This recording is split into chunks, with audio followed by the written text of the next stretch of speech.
Hello and welcome to another video. So I have this package and we're going to open up to see what's inside. Let's do this. So this is what I got. So let's go ahead and take a look at what this is. So I have my scissors and we'll cut number 1 and number 2. Okay, so that's what I bought. 2 rolls. Now if you look inside, I like these types of rolls because you can see the edges. You'll see that these are not just any types of dimes. These are Mercury dimes.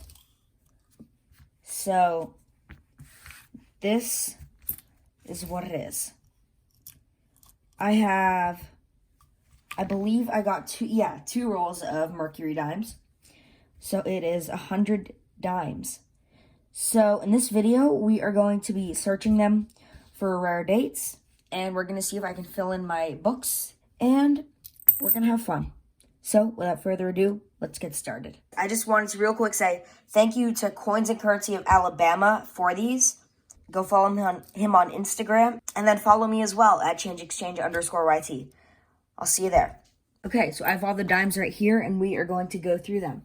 Now, I'm not expecting to find a 1916D or anything really valuable. I got these at a very good price, but we're going to take a look. I'm going to first start by sorting them by decade, and I'll see you when I'm done with that. They're sorted by decade, now we'll sort them by state.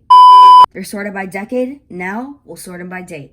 Okay, it is like 3 days later. I haven't had any time to film this, but I sorted it by year mint mark, so let's go through it.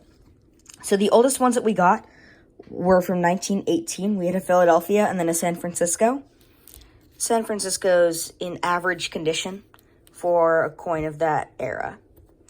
So then I will just skim through. The bottom is P, the middle is D, and then the top is S. So here, I'll skim through for you.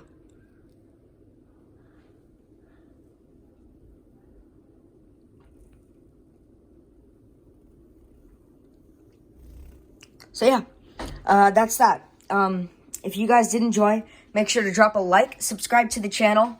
I will be uploading more frequently now because I will have a lot more time to edit. And yeah, I'll see you guys next time. And as always, happy hunting.